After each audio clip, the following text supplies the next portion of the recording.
ઊંધા ગેસ અને ચક્કરની સમસ્યા કે જેમાં ચક્કર આવી જતા હોય, વારે વારે હાથ પગમાં ખાલી ચડતી હોય, બેચેની જેવું લાગે અને અલગ અલગ નિદાન વ્યવસ્થિત ન થાય અને દવાઓ વારે વારે લેવી પડે, એવી સમસ્યામાં જે છે ઘણી વખતે પેશન્ટ નિદાન કરવામાં ઘણા બધા પ્રોબ્લેમ અનુભવતું હોય છે. કોઈક કહે છે કે તમને કોલેસ્ટ્રોલ વધી ગયું છે, કોઈક કહે કે તમને ગેસને કારણે થાય છે, કોઈક કે તમને નબળાઈને કારણે થાય છે, પણ સાચું નિદાન ન મળતું હોય એને કારણે ઘણી વખતે જે છે મુશ્કેલીઓ વધી જતી હોય છે. એવી જ સમસ્યા સાથે જે છે મારી પાસે હીરાભાઈ આવ્યા હતા. હીરાભાઈ, જય શ્રી કૃષ્ણ. જય શ્રી કૃષ્ણ સાહેબ. હીરાભાઈ, તમારું કયું ગામ? મારું ગામ અંજાર તાલુકાનું ચાંદ્રાણી ગામ. ચાંદ્રાણી ગામ. તો ચાંદ્રાણીથી તમે આપણી હોસ્પિટલમાં કઈ રીતે આપણા હોસ્પિટલની તમને જાણ થઈને કઈ રીતે આવ્યા તમે? ચાંદ્રાણી ગામના સરપંચ શ્રી એમના સુપુત્ર એ તમારા પાસે દવા લેવા માટે આવ્યા અને એને મને જાણ કરી. બરાબર. કે તમે ત્યાં જાઓ, બરાબર, ફાયદો મળશે. તો તમને હીરાભાઈ જે ચક્કરની ને બધી સમસ્યા હતી તેમાં તમને શું શું થતું હતું? સાહેબ, મને છેલ્લા 2 વર્ષ પહેલા ઓછી તો ચક્કર આવ્યો, ગભરામણ થઈ અને જેને કહેવાય કે જમવાનું પણ ના ભાવે, હાથ પગની અંદર કંપારી થાય, આવું થતું હતું. એટલે હું ભુજ દવા લેવા માટે ગયો. બરાબર. એમાં MD મેડિસિન ડૉક્ટરો પાસે ગયો. તો લગભગ તમે એના માટે કેટલા અલગ અલગ ડોક્ટર બદલ્યા હશે? મેં કમસે કમ 4 થી 5 ડોક્ટર બદલ્યા. શું નિદાન આવતું હતું બધા પાસે? નિદાનમાં એક જગ્યાએ B12 ની ખામી આવી. B12 ને લગભગ મેં 6-8 મહિના દવા ચાલુ રાખી, પણ એનાથી કોઈ ફાયદો થયો નહીં. પછી બીજી વાર રિપોર્ટ કરાયો તો કે તમને ડાયાબિટીસ છે. પણ ડાયાબિટીસની પણ દવા 4-6 મહિના ચાલુ રાખી, છતાં પોઝિશન એને જ રહી. બરાબર. પછી મેં કીધું હવે આપણે પૂરી બોડી ચેકઅપ કરાવીએ. તો એની અંદર કોલેસ્ટ્રોલનો રિપોર્ટ નીકળ્યો. કોલેસ્ટ્રોલની દવા કરી તો એમને સમસ્યા, છતાંય મતલબ ધારી એટલો સફળતા ના મળી એમાં. હવે હીરાભાઈ, તમે જ્યારે સંજીવનીમાં આવ્યા અને આપણે રેગ્યુલર જે છે એ 2 થી 2.5 મહિનાની દવા થઈ આપણી, કેટલા ટકા રાહત લાગે છે તમને ચક્કરમાં? સાહેબ, લગભગ 95 થી 99%. બરાબર.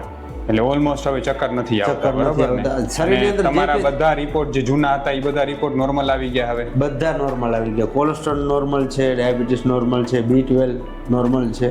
અને આપણી જે આયુર્વેદિક દવા બંધ થઈ એને કેટલો સમય થયો? એને લગભગ 20 દિવસ થઈ. 20 દિવસ થયા. કઈ વચ્ચે તકલીફ થઈ? કોઈ તકલીફ નહીં. બરાબર છે. અત્યારે કોઈ દવા ચાલુ નથી, કોઈ ગોળી પણ ચાલુ નથી. તો એટલું સારું છે.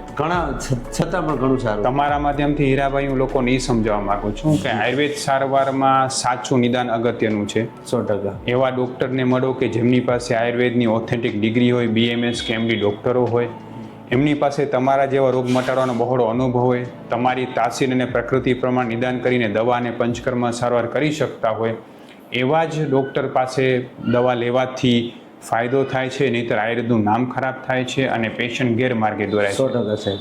હીરાભાઈની દવામાં ખાસ તમને સમજાવવાનું એ છે કે જ્યારે ચક્કર આવતા હોય તો સુશ્રુત સંહિતામાં કહ્યું છે કે રજ પિત્ત અનિલાત બ્રહ્મ, એટલે કે જ્યારે શરીરમાં વાયુ દોષ વધે ને અને પિત્ત દોષ વધે ત્યારે ચક્કર આવે. આમને અલગ અલગ નિદાનો થયા. એમ B12ની ખામીથી દવા લીધી, ડાયાબિટીસના નિદાન થયા એની દવા લીધી, કોલેસ્ટ્રોલ દવા લીધી, પણ ચક્કર ન મટે એનું કારણ છે કે એમનો વાયુ દોષ ઠીક નહોતો થયો. ને આપણે વાયુ દોષની સંપૂર્ણ ચિકિત્સા કરીને અત્યારે એમને એટલું બધું સારું છે. સાથે સાથે આયુર્વેદ દવાનો એક સૌથી મોટો બેનિફિટ એ છે કે આપણા શરીરમાં જેટલા પણ પેરામીટર ગડબડ હોય ને બધાને બેલેન્સ કરે. એનું કોલેસ્ટ્રોલ નોર્મલ આવી ગયું, કોઈ દવાની અત્યારે જરૂર નથી પડતી. એમનું સુગર જે કંટ્રોલ રહેતું હતું એ નોર્મલ આવી ગયું ને હવે કોઈ દવા વગર નોર્મલ રહે છે. એમનું વિટામિન નોર્મલ આવી ગયું. એનો મતલબ કે આયુર્વેદ સારવારે આખા સર્વાંગીણ આખા શરીરમાં ફાયદો કરે છે, જે એમને અત્યારે જોવા પરથી આપણે ખબર પડે છે અને એમને સંપૂર્ણપણે નોર્મલ થઈ ગયું. હીરાભાઈ, તમારા માધ્યમથી મેં જે લોકોને સમજાયું કે આયુર્વેદ સારવાર આપણી સર્વાંગીણ ચિકિત્સા કરે છે અને વાયુદોષની ચિકિત્સા કરે છે. હવે તમે તમારા જેવા દર્દીઓ હોય કે જે બિચારા અલગ અલગ રીતે હેરાન થતા હોય, અલગ અલગ જગ્યાએ નિદાન કરાવતા હોય, છતાં એને નિદાન ન મળતું હોય અને રિઝલ્ટ ન મળતું હોય, એને આપણી સંજીવની હોસ્પિટલની નિદાન પદ્ધતિ વિશે, આપણી સારવાર વિશે તમે એ લોકોને શું કહેવા માગશો? સાહેબ, અમે આ સંજીવની હોસ્પિટલના માધ્યમથી એટલું જ કહેવા માગીએ છીએ કે આયુર્વેદિક સારવાર છે ને એ મતલબ કે ઋષિમુનિ કાળ વખતની સારવાર છે. આની અંદર જે કંઈ મતલબ કે જે નિદાન કરવામાં આવે ને એનું રિઝલ્ટ પરફેક્ટ મળે એ ફાઇનલ છે. એટલે આપણે જ્યાં ત્યાં નહીં દોડતા. ખરેખર આવો જો હઠીલા રોગ હોય ને આમ સતત તમે લાંબા સમયથી આમ બીમારીથી પીડાતા હોય તો આયુર્વેદિક સારવાર 100% લેવી જોઈએ, હું એવું માનું છું. બરાબર છે. તમારો આપણી હોસ્પિટલની સારવાર વિશેનો અનુભવ કેવો રહ્યો? મને બહુ આનંદ થયો. અહીંયાનો પૂરો સ્ટાફનો પૂરો સહકાર, આપે પણ નિરાંતે મારી વાત સાંભળી અને રોગના મોડ સુધી તમે પહોંચ્યા એમ કહે તો કાંઈ ખોટું નથી. કે જે અલગ અલગ જગ્યાએ ચક્કર માટે હેરાન થતા હોય, કારણ કે ચક્કર આવે એટલે સ્વાભાવિક છે કે આપણે ડર લાગે. 100%. ક્યાંક વાહનો ચલાવવામાં ડર લાગે, આવ જવામાં ડર લાગે, ચાલવામાં ડર લાગે. એવું નહીં, મને થતું? લગભગ સાહેબ શું કહેવાય 2-3 કિલોમીટર વાહનથી જવું તો પણ આમ આત્મવિશ્વાસ નહોતો મને. હા, આત્મવિશ્વાસ હતો જ નહીં કે હું ત્યાં આગળ પહોંચીશ. એથી રસ્તામાં મને કદાચ ચક્કર પણ આવી આવી શકે. શકે ને. હવે અત્યારે તો તમને લગભગ ના, એકદમ સારું છે, એકદમ. એ પ્રોબ્લેમ થયો હતો ને વાહનો ચલાવવામાં મુશ્કેલ નહીં, કોઈ જાતની મુશ્કેલ નહીં. ખૂબ ખૂબ ધન્યવાદ હીરાભાઈ. જય શ્રી કૃષ્ણ. જય શ્રી કૃષ્ણ. જય શ્રી કૃષ્ણ.